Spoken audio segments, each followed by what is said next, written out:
Together we can stop this.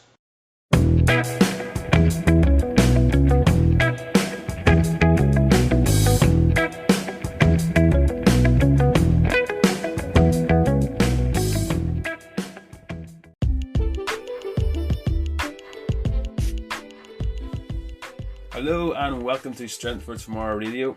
My name is Stuart Thompson. Thank you for joining me. Last week we discussed the incredible impact that exercise can have in helping to manage and even prevent many chronic illnesses and diseases.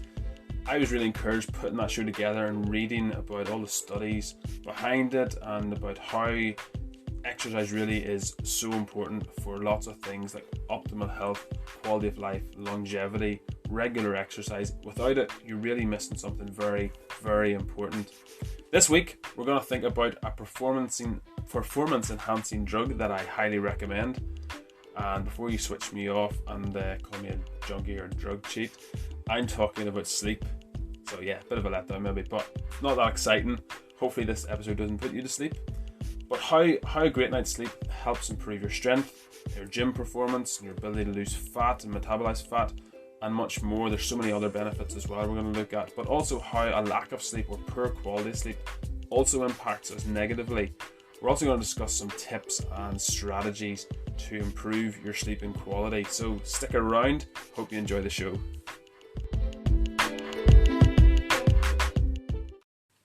So sleep is possibly the greatest but most underutilized and underestimated element of health and fitness. You know, so often we're so keen to bust ourselves in the gym. We'll go to the gym religiously 3, 4, 5, 6 times a week, spending money on lots of new supplements and new pieces of equipment. And then whenever it comes to something that's so much more important and it's free, it's available to everybody, we tend to just ignore it, don't we? We tend to be a little bit disinterested. And whether your goal is to lose weight or put on muscle or improve your athletic performance or just to do well in your job, sufficient sleep is so imperative. It's so important. Good quality sleep. And it doesn't matter how many days you train per week, it doesn't matter how strict your diet is, you're dramatically going to reduce your level of success if you aren't getting enough good quality sleep. And we will see that during this episode.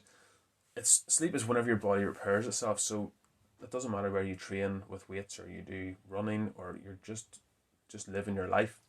It's crucial for your metabolism function, it's crucial for your immune system function, and adults, as you'll see, we should aim for between 7 and 8 hours of quality undisturbed sleep if possible per night.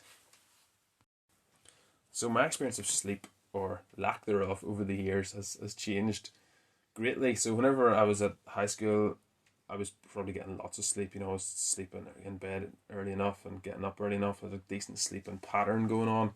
Whenever I was trying to get stronger, get bigger, start doing weight training, like I've mentioned in previous episodes, sleep was probably the one thing. It was probably the last box that I ticked. So I was starting to learn more about nutrition as I was leaving high school, going to the university. I was starting to learn more about nutrition. I was starting to play about with different training methodologies, and I started to see success there. But sleep then started to suffer. So a bit like a typical student, I was up all night. You're staying up with your friends, having fun, and then going home weekends and trying to catch up on sleep, and it didn't really work out very well. But I would say that's the biggest hole. That was the biggest hole in my game back then. Whenever I was trying to train and get bigger and stronger and get more athletic, I tried different things. I got into a really bad sleeping pattern. So you're going to bed 1, 2, 3 in the morning, and then you're trying to catch up in your sleep. You're getting 4, 5, 6 hours sleep, and you can do it. You sort of feel a bit groggy and a bit tired, but you get through the next day. Maybe have a nap or something, but you get through it. But for optimal performance, as we can already tell based on what we've discussed already, it's not ideal. It's not ideal at all. And whenever I came home from the summer, I remember I got a really bad rut, so I was still going to bed like 12, 1, 2 in the morning, just because I wasn't feeling sleepy. And then I eventually go to bed, and it was so bright in the summer that I had terrible curtains at home. The sunlight was coming through, waking me up really early. The birds were singing. I wasn't singing. I just wanted to sleep at that point. And then I started getting into a bad routine of waking up early because of those factors. Plus, I just started waking up early. And then I was trying to sleep on maybe 8 or 9, 10 in the morning, and I wasn't getting getting there. It was really poor quality sleep. So I started looking into sleep a lot more because it just started wrecking my head, started wrecking my life a little bit. So I started trying to get into a better routine, and I started looking at different things like getting a fan, getting some white noise, trying to block out the light, putting hanging sheets and extra sheets over the top of the curtains to try and my room looked a sight. My mum wasn't happy about that at all, actually, so don't mention it to her if you see her. But it was a bit of a den, it was a bit of a dank, mangy, mank den. It was just, there's no light, never opened the curtains, and I tried to keep it really dark in the room. Tried to keep it cool as well, because I read that keeping a cooler temperature is better for sleep quality. The fan, it tended to cover, the white noise tended to cover up a multitude of bangs, clatters, loud voices, all of that. People were getting up at reasonable hours in the morning, and I was still trying to sleep, but I was trying to really maximise my sleep. I even tried to taper off my fluid intake as I approached bedtime, so I wouldn't have to get up in the middle of the night to go to the toilet. So little things like that, and I have to say, I got really obsessed with it. I started getting to the point where it stressed me out. I would, I'd get really annoyed and get, oh no, I'm not going to get enough sleep. And you start worrying and start being concerned that I wasn't getting enough sleep. And then, oh, all that training was a waste of time today because I didn't get enough sleep. I woke up twice in the middle of the night. But I was still probably getting really good quality sleep. Certainly much better than you get as you go through adulthood into your 20s and your 30s and beyond. I'm 33 now and just had a baby there last year. And I can certainly tell you that my sleep quality back then was better than it is at the minute. Now, if you're a parent listening to this, you're probably thinking, yeah, it's all well and good talking about sleep quality and sleep duration, but when you've got a child, you've got a baby, or you've got two children, it becomes almost impossible, doesn't it? But we will talk about things that we can do later on in the show that are practical and anybody can do, whether you've got children, whether you've got pets, whether you've got whatever. Some people have actually told me that their pets wake them up, their cats come scratching in the middle of the night, wanting let out, but go catch a mouse or something. But that's kind of my experience of sleep. So what does good sleep look like, or what should good sleep look like in your life?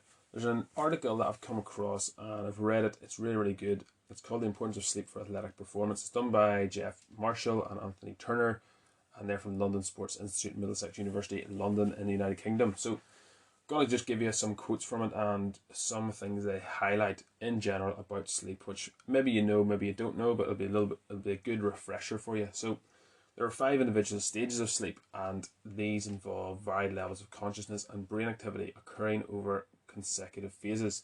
They're known as stages 1, 2, 3, and 4, and REM, so rapid eye movement. Did you know that was called rapid eye movement? REM is not just a band. It's rapid eye movement. So stages 1 to 4 in this cycle are referred to as non-REM, and they're the progressions of sleep before the first episode of REM transpires.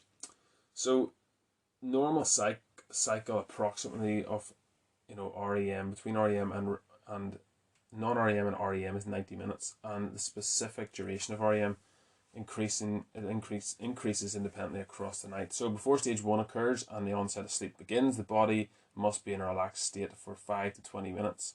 So if you're married to somebody, or your partner's somebody who goes to sleep really quickly, you know how annoying that is. They're over in 5 minutes flat, like 4 minutes 59 seconds potentially. It's nothing more annoying, is there?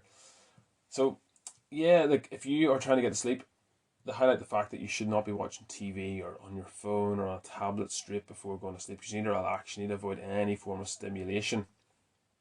They're also going to highlight here, stage 1 basically lasts between 10 seconds and 10 minutes. And the individual, if you're trying to get to sleep, you're consciously awake. So you're aware of your environmental changes. So you are quite aware if there's noises or banging or clattering or somebody's talking too loud. There's a high potential you're going to wake up then. Stage 2, it lasts between 10 and 20 minutes, and this is at the beginning of proper sleep, and then follows obviously by stage 3 and 4, which makes sense. Altogether, these are the deepest stages of sleep, so they occur for around 30 to 40 minutes, and it's during this time they believe that human growth hormone is released. And then after the last phase, stages 3 and 2 are repeated before progressing directly into REM. And this is the most active state of sleep. So this process is repeated up to 6 times, contributing to sleep quality. So depending on how that looks for you, your sleep is gonna be good quality or bad quality or somewhere in between. So the total structure of sleep constitutes 75% non-REM and 25% REM, with the majority of REM met within the last third of nighttime sleep. So that's why my granny used to say, oh, the first few hours of your sleep are the best. Maybe she's not wrong in that, maybe there's something to it. He used to say it's better to get your sleep before 12 o'clock. You ever heard that one? They go on to say here as well, a greater frequency and duration of REM experienced during total sleep is suggested to enhance recovery processes and lead to a more optimal wakefulness. Therefore, because of the linear relationship between REM duration and frequency and sleep length, it's vital that athletes maximise the potential for sleep duration. So sleep quality is important, but sleep duration is also important because you want to get yourself in those good phases, those effective phases of sleep as much of the night, as much of your sleep as you possibly can. So what does bad sleep look like, or what are some of the impacts of bad sleep? I think it's been shown beyond reasonable doubt now in lots of studies that a lack of quality sleep has a lot of detrimental effects for the human body, not just for athletic performance, but just for general health.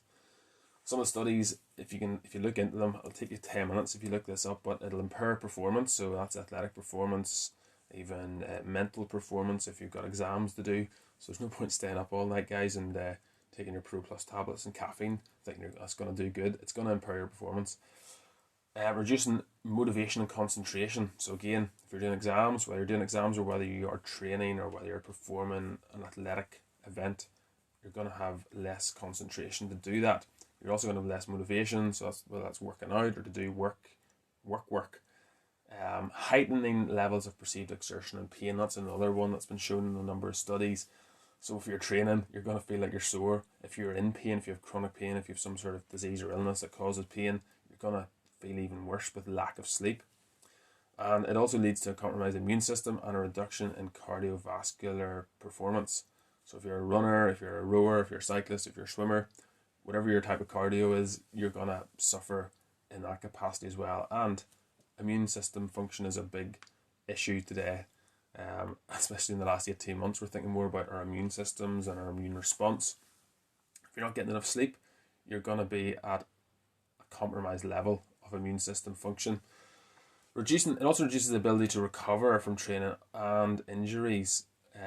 This is due to impaired hormone production. So during the night, like we mentioned earlier, growth hormone is produced then during those earlier stages of sleep. So if you have an injury, or if you're trying to train hard and recover and get ready for a match or get ready for a performance or a race or whatever it is, if you're not sleeping properly, you're not going to recover as well, so you're not going to be able to perform as well, and you're not going to be ready for your next training session. So that's going to have a knock-on effect. It affects the body's ability to repair muscles, to grow muscle and bone, and also metabolizing fat. So your body composition is going to be impacted, your strength's going to be impacted, if you're trying to put on muscle, if you're a guy, some girls maybe as well, that's going to be impacted as well if you're not getting enough sleep. So basically, getting good quality sleep is a really beneficial thing for your health as well as your fitness goals. So one study that is worth referencing is one that was performed in 2017, and it looked at the relationship between sleep and muscle strength among Chinese university students. And it was a cross-sectional study, and it had over 10,000 participants in it, both male and female university students. So it's probably quite appropriate they did it with male and female university students, because they are notorious for not getting much sleep. And yeah, the study, it looked at both the quality and the duration and the relationship to muscle strength. They used a hand grip dynamometer to measure strength. So that's a pretty good idea, considering that you need a bit of technical expertise to do a squat and a deadlift and to measure that. So it's a probably useful way to measure it. And they measured it using self-reporting, which is a bit of a dubious method if you ask me, because everybody's perception of good sleep is different. Now, I don't know what measurement they used what barometer they used to measure that, but it's an interesting one. It's an area maybe of contention, or an area you could dispute, I guess, but there was a positive association basically between sleep quality and muscle strength, and that was observed in both male and female students. So male subjects who were sleeping 6 hours were measurably weaker than those who slept 7 to 8 hours. So that's mad, isn't it? Just 1 or 2 hours can make a huge difference in your power and strength output the following days. Now, there was no significant difference noted between men who slept 7 to 8 hours and those who slept more than 8 hours. So if you're listening to this lying in your bed after sleeping for 10 hours, lads, you're probably better getting out of bed now and doing your training session, because you're not going to get any stronger if you're lying in bed all day. Same for girls. Now, there was an interesting one actually for women. Although there was an association between sleep quality and strength, there was not a significant association between sleep duration and strength. So now, being a young father from, I've got a daughter who's 16 months now, what I take from that is that women need less sleep and guys need more sleep. Women need better quality sleep, yes. So I think that means that in the middle of the night, ladies, you're going to have to get up and see the baby, because us guys would just need to sleep. We need to sleep longer. Now, you need to get better quality sleep. We'll do all we can to make that happen. We gladly do that, but we need more quality sleep, or we need more duration of sleep than you do. Probably get a few complaints about that. It's just science. Follow the science. Not what to say. Poor quality sleep and short sleep duration were associated with an increased risk for muscle mass reduction. So that's, again, probably more in reference to the guys. If you're trying to build muscle or retain muscle, you're going to need good quality sleep, and you're going to need quite a long duration of sleep to make that happen. Between 7 and 8 hours is suggested here. So there were previous studies that suggested short sleep duration was associated with increased inflammation in adolescence, and sleep disruption was associated with impaired secretion of insulin-like growth factor 1. So, like we said, hormone production really important during sleep. And previous studies also showed a relation between muscle mass and sleep. So it's pretty conclusive, really. So the main thing to take away from that study is sleep quality and duration are both factors that can affect muscle function. However, the exact ways in which sleep disruptions may impact strength seem to differ between men and women. So like we said, men need more sleep, women need better quality sleep. So it's pretty clear that strength and sleep are really important. You need to get enough sleep to make sure you're strong and you're going to recover and all of that from a performance perspective. But what about just general health? What about our overall health? How is it impacted by lack of sleep? There's been lots of studies done, and they have noted some things that we should be aware of. One is it leads to a weakened immune system. 2, it increases your risk for diabetes, heart disease, you get poor coordination from it, and it also increases your cravings for sweet foods, which tend to be high in calories, and that is also why it is linked to higher calorie intake and therefore obesity. So in a random crossover study, there was 24 people and they slept for either 5 hours or 8 hours per night for 3 consecutive nights. So it's not a huge pool of people to pull from in this study, 24 people, but it gives us a rough idea of what can happen. Now, the shorter sleep increased objective sweet taste preference and intake of calories and carbs at the buffet meal, which I can't blame them, because whenever I say a buffet, my calorie intake and carb intake also goes up. But while shorter sleep was associated with an overall increase in calorie intake, it affected different individuals very differently. Some tended to eat a lot more, like nearly 700 calories more than on average, and some actually ate less, so about 260 calories. They were down. So controlled laboratory studies have shown that decreased quantity and quality of sleep negatively affects glucose regulation and alters food intake and energy balance. So experimental sleep restriction alone or in combination with decreases in sleep quality negatively affects glucose regulation, sleep curtailment, alters energy expenditure, weight regulation, protein molecule development, and inflammatory cytokine levels. So there's a lot of negative side effects there from a body composition point of view, but just from a general health perspective as well. Just a quick note as well on chronic pain and a lack of quality sleep. Now, one tends to follow the other one way or another. Maybe you're feeling fatigued or irritable and you want to really crawl back into bed, but if you are suffering from poor quality sleep, chances are, and the odds of this are multiplied by 2 to 3 times compared to people who do get good quality sleep. If you're getting bad quality sleep, the chances of you developing chronic pain are 2 to 3 times higher than someone who's getting good quality sleep. So it's something to bear in mind. Now, I know a lot of time that bad quality sleep is caused by chronic pain. It's a vicious circle. So if you can address something in your sleep that is going to help reduce your odds of developing chronic pain, then it'd be a wise thing, I would say, to do that and to do everything you can in your power, which we will discuss later on. So from a weightlifting or a strength training perspective, we already know that it does decrease your strength when you don't get enough sleep. Your muscles they repair themselves whenever you are sleeping, not when you're in the gym. A lot of time you feel the pump or the burn in the gym, and maybe you're like, oh good, my muscles are growing. That's not growth. Your muscles repair and grow when you're sleeping, most of all, not when you're actually doing the work. So you're actually tearing them up in the gym, and then when you're sleeping, they repair those microscopic tears and they come back bigger and stronger, hopefully. So that's why it's important to get enough sleep, preferably between 7 and 8 hours, as studies have suggested. Muscles need sleep. It's not just your brain, it's not just your eyes that are heavy. Your muscles need sleep as well. So if you don't sleep long enough or well enough, you can't get the proper benefit from your workout, and your muscles will not develop as effectively, and you'll not recover as well. So whenever you lift weights, small tears appear in your muscles, and whenever you eat protein, especially carbs, you're gonna use that to repair those tears.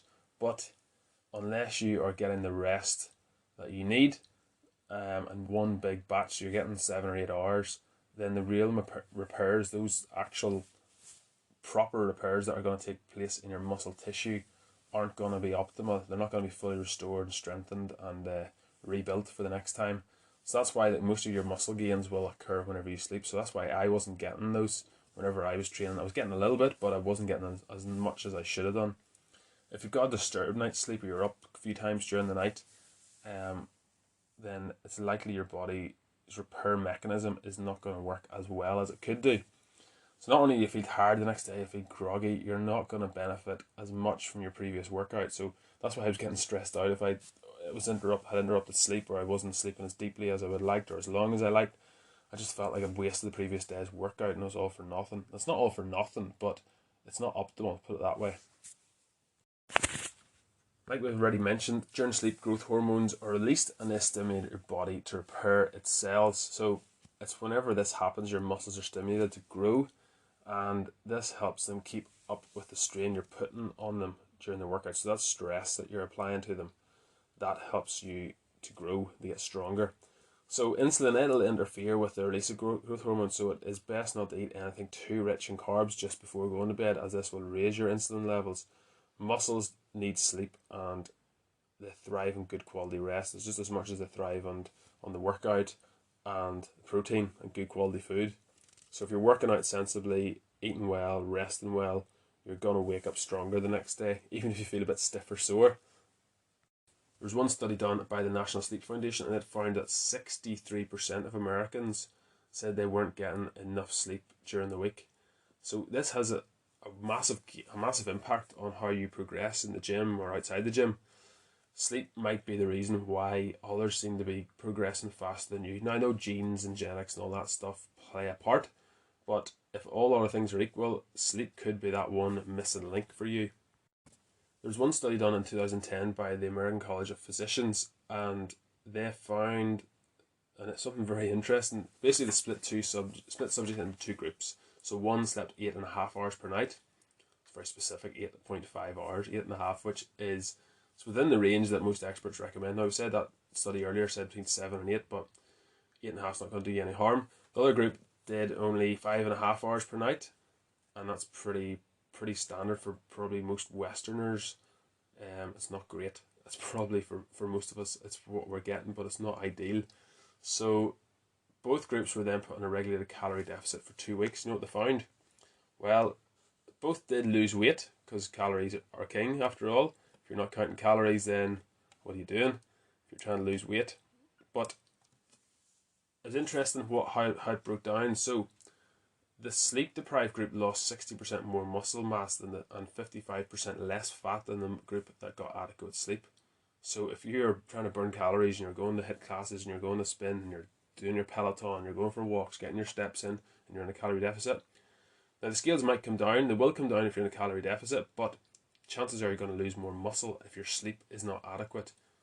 Same with your nutrition. You need to have plenty of protein and probably be doing resistance training as well to help preserve muscle and burn fat. So that indicated that sleep seems a really, really powerful effect on not only muscle recovery, growth and retention, but also fat loss effectiveness. Now, some researchers didn't test why this was the case. There's other research out there which does provide some insight. So one, sleep prevents muscle breakdown and promotes fat loss, as we talked about earlier, sleep seems to have a prominent effect in preventing muscle breakdown and promoting fat loss. The mechanisms behind this are really unclear, so there's more studies probably do need to be done, but a recent paper, 2018, recent enough, I've been old now, 2018 seems like no time ago, it helped shed some light. So basically researchers analysed the effects of one night of no sleep on 15 young men. Doesn't say how old they are, but I'm assuming they were younger than me. um, what their bodies experienced after that one night, their muscles already showed signs of increased protein breakdown, and their fat tissue had elevated levels of proteins and metabolites, which are involved in promoting fat storage. So that's what none of us want, isn't it? And that was just after one night. So that's kind of worrying, isn't it? If you're getting a sucky night's sleep night after night after night, what is that doing to your body composition, to your waistline, and to how firm or how hard your body is feeling? As we've already said, it's sleep impacts your testosterone levels for good or for bad. So if you are sleep deprived, it's going to cause a decrease in anabolic hormones like testosterone, as we've already noted. There's a 2015 paper actually found that day-to-day testosterone levels were significantly decreased by about 10 to 15%. And this was in young men, again, whose testosterone you expect to be quite high. And they underwent just 1 week of sleep restriction to 5 hours per night. So that gives you an idea that 5 hours just is not enough. So given that testosterone, it's an anabolic hormone, it plays a massive role in building muscle, losing fat. This is a massive, massive issue. Another point is that sleep affects your workout performance, as we noted earlier.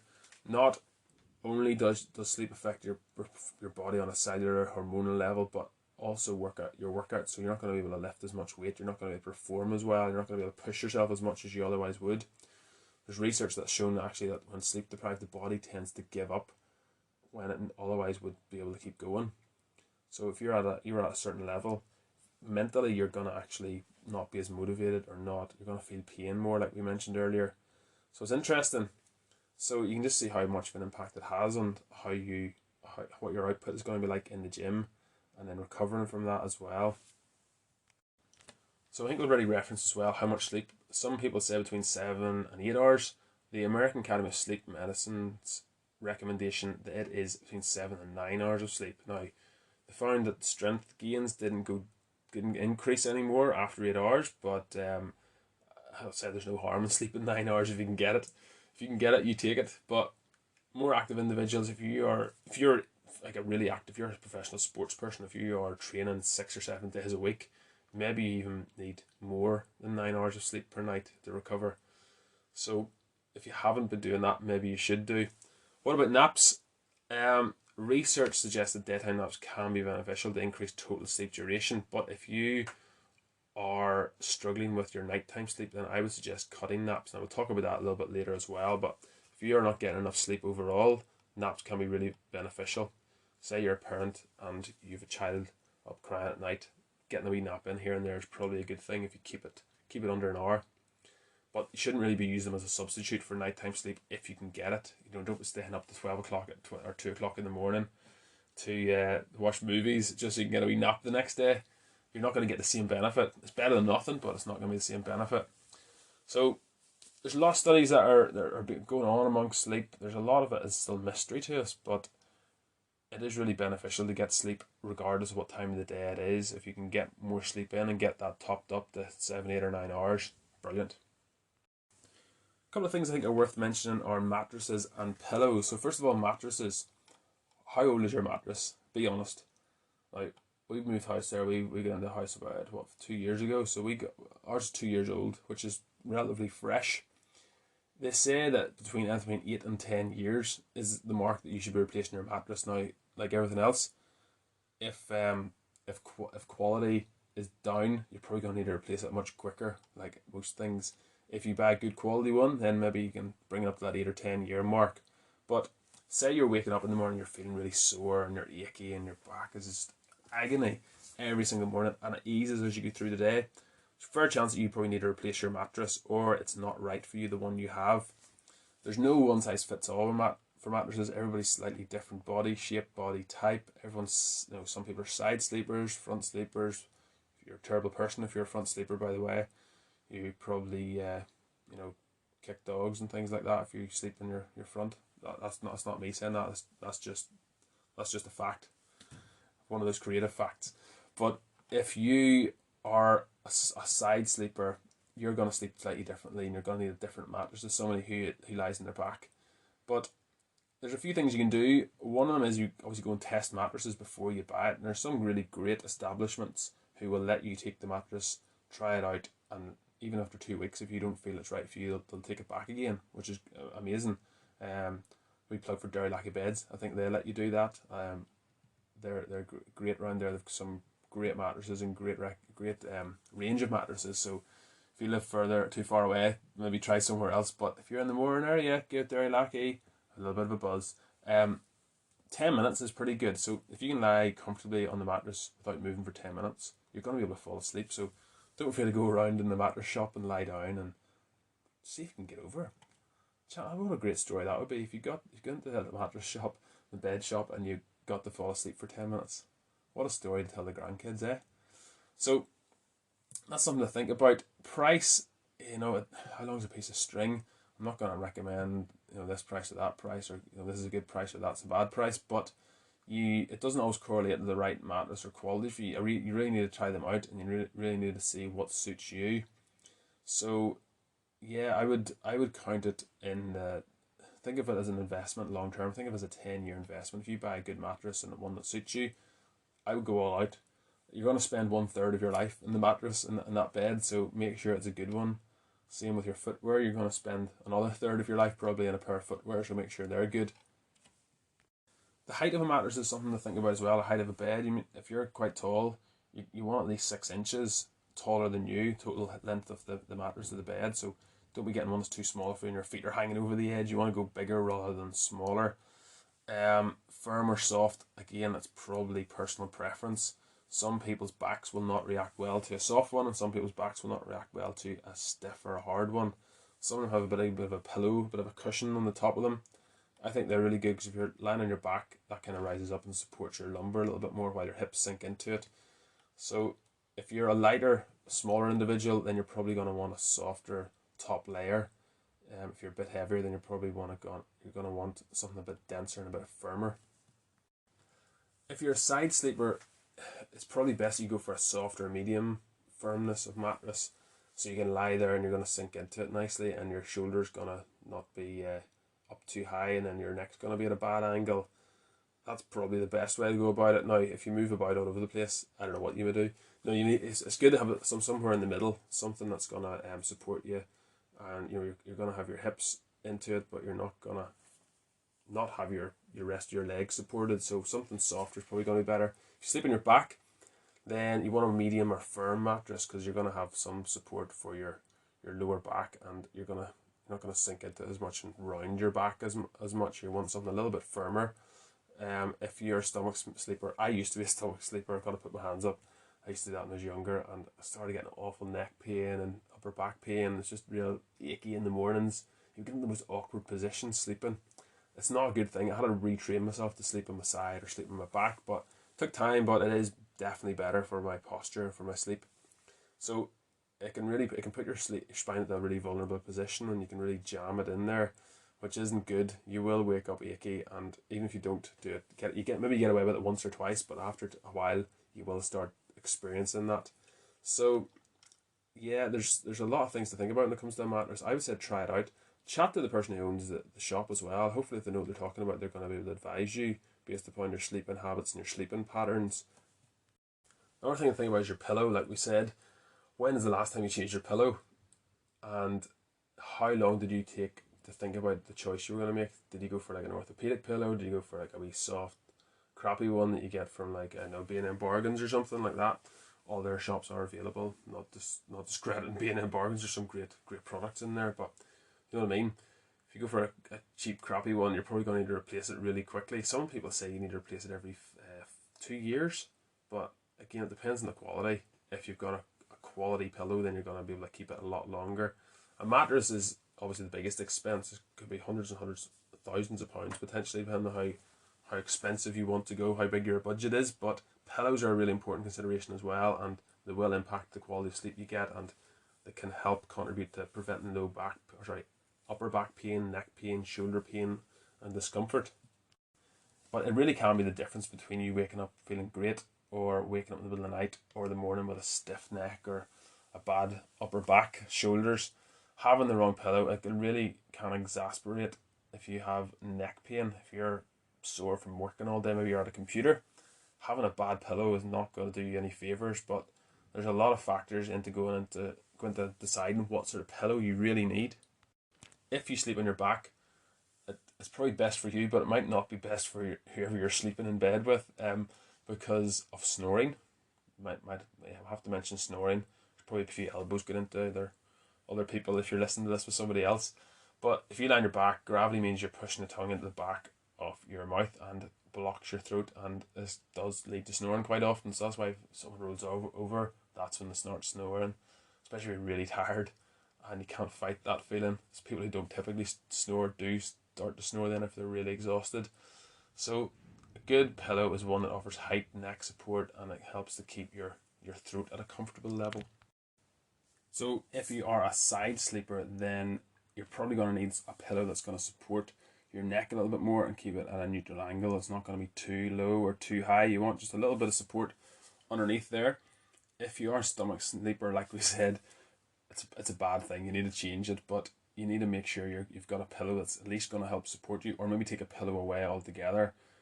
Maybe you're even better having a pillow under your chest or something that's not going to inhibit your neck position. But if you can, retrain yourself to not be a stomach sleeper. If you are thinking about changing your pillow, take those things into consideration. Maybe try different ones out. Chat to some people if you're going to go into a shop and see what they recommend. I would suggest that you maybe just have a look at your pillow right now, see if it needs replaced, if there's stains on it, or if you fold it over and it stays folded. The answer is probably you're going to need a new pillow. Go and get a good quality pillow that's going to last you, and it's going to help your posture, it's going to keep you pain free. So now that we know all the damage that lack of sleep and poor quality sleep is doing to us, what can we do about it? What are some tips or strategies that we can implement that will actually help us to get better sleep? So first one is, this is one that's a common 21st century problem, I would say. We need to dim down. So before we go to bed, we need to try and avoid artificial bright light. So mobile phone is the obvious one. TV, computer, tablet, even a digital alarm clock, and anything else that has a source of blue light. So blue light is the one that's going to switch your on, and it's going to stimulate your senses, and it's going to keep your body awake. It's going to interfere with your ability to produce melatonin, basically, and you want to avoid that at all costs. So what I would suggest is to get a blue light filter. If you can avoid it, say you use your phone as your alarm clock, or you're always on call, get a blue light filter. Get something that's going to dim your screen down just before you go to bed. Next one is, do not be afraid of the dark, and that's not just life advice. That is, it's true for your sleeping. Darkness is your best friend whenever it comes to getting a good, high quality sleep. It's going to help with your melatonin production, and that's a hormone that's produced which has antioxidant properties with it as well. So get yourself some good blackout blinds or good heavy quality curtains, or even a cheaper option would be a blindfold if you can't afford that, or if you are traveling or something like that, a good blindfold over just to keep everything nice and dark. Third tip is drink less. So this is not a advert for Alcoholics Anonymous, but if you try to consume less liquid as you approach bedtime, and you're trying to avoid caffeinated drinks, so teas and coffees, energy drinks, not you should be drinking energy drinks anyway, of course, but 4 to 6 hours before you go to sleep, try and get yourself away from those. So make that your last one, 4 to 6 hours before you plan to go to sleep. It will impair your sleep quality. Even if you think, oh, I can drink coffee just before bed, you might be able to go to sleep, but I can promise you the quality of your sleep is not going to be as good as it would if you avoided something like that. And also, if you're full of liquids, you're going to have to go to the toilet. That's not just for old men like me, but it's for everybody. You're going to have to get up to the toilet, and if you're not going to get up to the toilet, you're probably going to fight it all the way through the night. You don't really fight going to the toilet. I do it all the time. It's probably going to end badly some night, but don't fight it. Go to the toilet if you need to. But if you can wean yourself off and don't take as many liquids towards bedtime, that will solve that problem. If you smoke, vape, or take nicotine patches, like I can tell you, don't do it, but it's up to you. But if you try to avoid them for at least 4 to 6 hours before going to bed, and I know that's probably a big ask if you are a chain smoker, but you know, if you're thinking of sleep and sleep is a priority for you, then you wanna avoid it. The reason being, it is a stimulant, So nicotine will stimulate you and it'll impair your ability to get to sleep quicker. Alcohol, you want to avoid that as well, especially 4 to 6 hours again before bed. It'll be in your system, and you might think it's going to help you relax and get to sleep, bit of a nightcap, that old tradition, but it's going to actually interrupt your quality of sleep, so you need to get that addressed as well. And tip number 4, noisy neighbours. So maybe it's your spouse, maybe it's the dog barking next door, maybe you can fill in the blank, but basically if you can use something that's going to stop that noise penetrating and getting through and waking you up, maybe you need to use earplugs, good quality earplugs, or comfy, or white noise is the other alternative. I mentioned before, a fan is a good idea, so I put a fan in my room, and this sort of constant low playing drone of the fan, it helps to cover other sudden disturbances like door bangs, sirens, shouting, talking, voices, snoring, traffic, all of those things. It'll cover it up, and it can help you really get over to sleep a lot better and stay asleep. Now, it might take about a while to get used to it. It took me a while, but give it a chance. I really think it's really beneficial. We've been trying it out with my young daughter, 16 months. We've been trying it out with her, and it's worked a treat. She's gone to sleep and not woken up most nights, which is fantastic. Tip 5, your clock. So do not check the clock. If you have an alarm clock and it's in view of your bed, it can really distract you and it'll keep you awake. You'll keep checking the hours. If you have a bad night's sleep, you're going to keep rolling over and seeing that time. And if you're frequently checking it during the night, then it's going to wake you up more because of that light from it. And it's also going to reinforce negative thoughts about sleep time. You're going to get stressed. You're going to get anxious. Oh, I'm not getting enough sleep. I've only got so many hours to go. You know that feeling. So you begin to think of the day ahead as well. Whenever you should actually be sleeping, you start thinking of your protocols whenever you get up in the morning, brushing your teeth, washing your face, blah, blah, blah. So turn it out of view and don't worry about it until it rings. Tip 6, like we said earlier, good bed equals good sleep. So mattress and pillow. When is the last time you changed them? Have a check of them. If there's stains on the pillow, do they fold over and stay folded over? Do you just need an upgrade? Do you just need a better quality one? Do you wake up sore in the mornings, your back sore? Maybe you need to change it. If you can't remember when you've changed them, it's probably time to change it, put it that way. But you'll be amazed at the difference it can make to your comfort and just the quality of sleep you will get out of it. So I highly recommend changing your mattress, your bed, and your pillow if your sleeping is an issue. Tip number 7 is set your body clock. So aim to go to bed about the same time every single night. This is going to help your body to get set and get ready to go to sleep whenever it should. And I suppose alongside that is wake up. Whenever you wake up, get out of bed. Don't just lie in bed, spending too much time there. If you're sleepy, then sleep, but only go to bed and stay in bed when you're actually feeling tired. Otherwise, you'll have negative association again with your bed. You'll be getting frustrated because you're not sleeping. Tip number 8, get up and try again. Try again. So we've all been there. You're trying to get to sleep and you're tossing and you're turning. What would be a good idea is if you actually let 15 or 20 minutes go and you're still wide awake, get up and do something calming or really, really boring until you feel asleep. And hope you're not saying, I could put on a church podcast, that'll get me over. But yeah, do something about it. Don't just lie there and get frustrated, because you will get more and more frustrated, and then it gets harder to sleep, it's harder to relax. So sit quietly somewhere with the lights off, tell your brain it's time to shut down. Maybe you just need to go downstairs and just sit in the living room with the lights off, and hopefully your neighbours don't think you're a weirdo just prancing about your house in the dark at 1 a.m. But don't just lie there and get frustrated about it. Try something new. Try reading a book if you need to, but keep the lights down nice and low, and even some relaxing music. You figure it out. Tip number 9, this is an obvious one if you're listening to the show: exercise. So regular exercise is a great idea to help with good sleep. It's not just one-offs, but if you exercise, you're going to tire yourself out mentally and physically. Especially doing something like weightlifting, which takes a lot of attention, it takes a lot of focus. It's going to tire you out mentally, and then you're going to be able to sleep better at night. I've heard numerous clients saying that whenever they struggled with sleep, they always slept like a log on the nights that they did a bit of training, and it helped. Long term, it did improve their sleeping patterns. Try not to do it within a few hours of bedtime, if possible. Some people can get away with it. I used to love training late at night and then going to bed absolutely exhausted, but maybe 3 or 4 hours before bedtime, try and get your workout done then.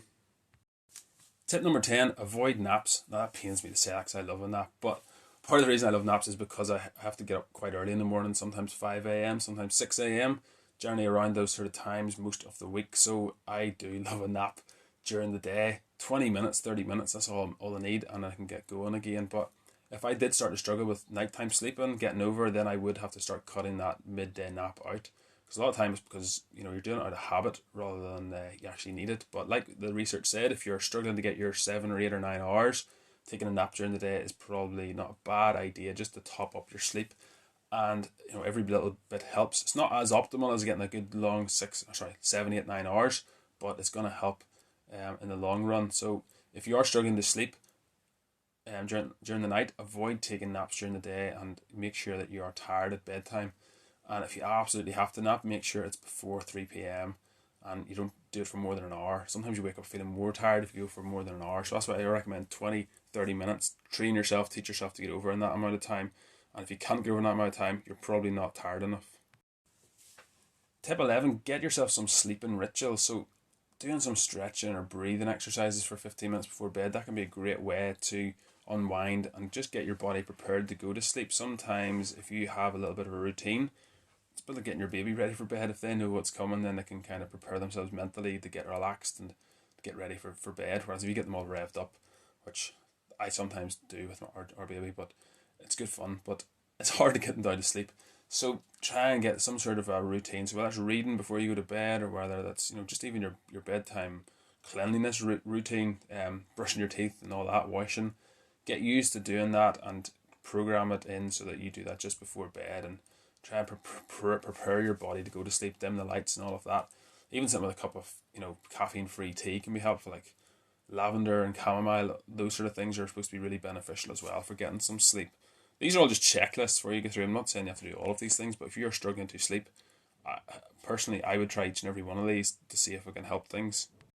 Next one is eating. So nutrition, as you might imagine, being a trainer and a coach, I know the importance of nutrition. So if you have a good balanced diet, it's going to help you to sleep well. But the timing is one thing you need to think about. It can be really difficult to go to bed on an empty stomach, and it can also be really difficult to go to bed on a really full stomach. So if you're filling up on kind of hard to digest protein like meat right before bed, which I've been guilty of before, or you're taking lots of fatty foods before bed, things are hard to digest basically, then it's going to be a problem for you getting over, and it might actually disturb your sleep as your digestive processes take place. We've all heard of the meat sweats. I've woke up countless times with meat sweats after a barbecue or something. You're lying there, you're too warm, your stomach's churning, and you're just like, I need water, because you're so thirsty and your body's working so hard to break down all that meat. Good times. But yeah, the other thing is take some sort of casein protein, I would say, at night. So something like a warm cup of milk is actually a good one. Cottage cheese, quark cheese, something, or there's casein protein powder you can buy as well. Something that's going to be a slow release, slow digesting protein. It's going to help keep you full during the night. Tip 13 is wind yourself down. So take some time to relax, clear your mind before you go to bed. So don't get stressed out about the bills. Don't get stressed out about what's in the news. Just don't watch the news, would be my personal advice, but do what you want. Concentrate on your breathing. Take deep, full, controlled breaths. So breathing in, breathing out in a controlled way, not in a hyperventilated, frantic way. You want to be going to bed nice and smooth and controlled. That's why they tell you don't count sheep and all that. Don't know if there's any science behind that, but the breathing, you can concentrate on counting your breathing, and that will generally relax your body a lot more. So yeah, try and wind down. It's a bit like that earlier tip, but focus more on the breathing. Tip 14, tidy your room. That's what my wife tells me. And my mum used to tell me. I don't like this one, but apparently it works. Apparently it is very, very useful. I've heard other people swear by it. They say it's a great way to help yourself relax and go to sleep. But the theory behind it is if your body can relax better in a tidy room, if you've got a cluttered room, I don't really understand it, but apparently it works. If the lights are off, then you've uncluttered room, uncluttered mind. That's the association, and it's easier to fall asleep.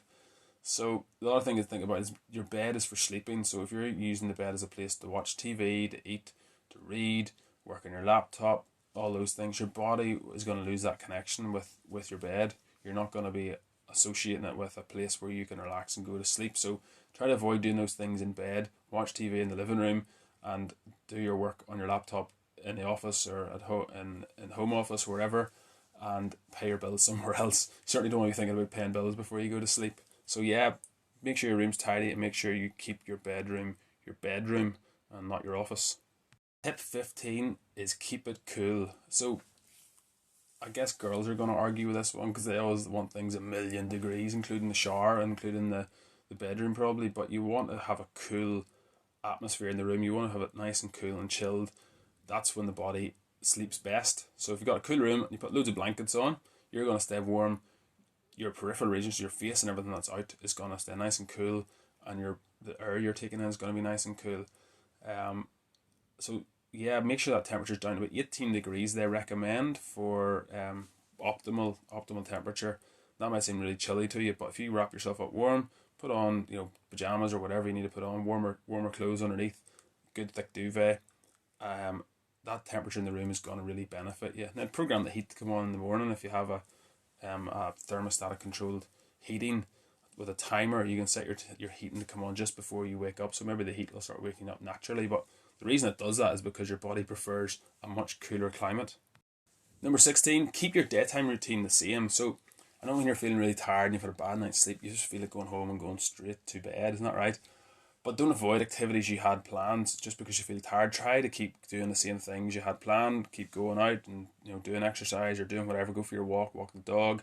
Try and do things that you already had planned and don't reinforce insomnia. If you go to bed thinking, oh, I'm really tired to go to bed, but you haven't actually even physically exerted yourself or you haven't done anything to stimulate your mind, you're probably going to struggle to get to sleep again. So try and keep a routine the same during the day. Don't take off work if you're feeling too tired. If all of that fails, some last resorts, supplements. So there are some supplements that have been scientifically shown to help sleep, and those are magnesium, zinc, and calcium, and they are really helpful whenever it comes to getting a really good night's sleep. So do look into those. There's some other ones as well from a more natural perspective, but supplements can be beneficial. Maybe you're deficient in certain supplements and you need to look into that. Number 18, last one, bath time. So bath time is not just for your kids, it's not just for your baby. Hot bath a couple hours before going to bed, what it does is it raises your body temperature, and this causes you to feel sleepy as the temperature begins to drop again. So if you are planning on doing it, make sure it is well before bedtime and not just directly before bedtime. Try and leave yourself a couple of hours buffer in between. So yeah, that's it. Developing all these good habits that can really help provide long-term solutions to your sleeping issues rather than going for medication, which is the first route. We tend to love the convenient route, don't we, but not necessarily the effective or long-term route. So there's a lot. If you have proper insomnia, like it's a medically diagnosed condition, chat to your GP. Maybe you do need some medication in the short term to get things going, but if you can avoid medication, I would avoid it personally. I'm not telling you what to do, but try some of those natural methods first, those little methods that you can apply. And some of those methods, they're ones that you can apply. I know we said before about parents, and if you have a young child who's crying, try some of those for yourself. Try and apply them even to your children as well if they're struggling to sleep. Don't force feed them full of magnesium, zinc and calcium, but what I'm saying is there's some of those things like the white noise, keeping the room the correct temperature. It's been difficult this last couple of weeks in the heat wave, but try and keep certain things and do certain principles that have been outlined in these tips. Apply them to yourself and apply them to your children if your children are getting you up at night, and you'd be surprised. So try and practice doing the things that you can do before you go to sleep that are going to set you up.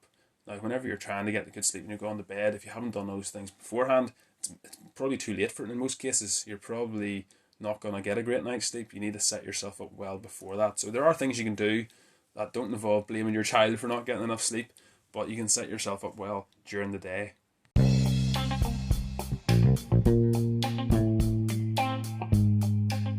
Now it's time for this week's joke of the week. Are you ready?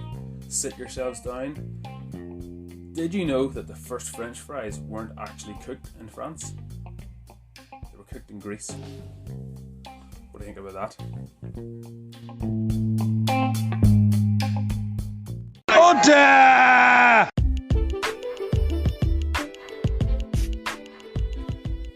And that's it. That's the end of another show. Thank you so much for joining me this week and taking the time out of your life to listen. Hopefully you've learned something about sleep. I know I certainly have. I'm doing research for this show, putting it together. Hopefully it's been a wake-up call for you. Yeah, we're definitely getting complaints this week about the jokes. But yeah, join me again next week and I'll have a very special guest interview for you, which will be revealed in due course. So whatever you're doing, have a great weekend, take care of yourselves, and remember to train today so you can be stronger tomorrow.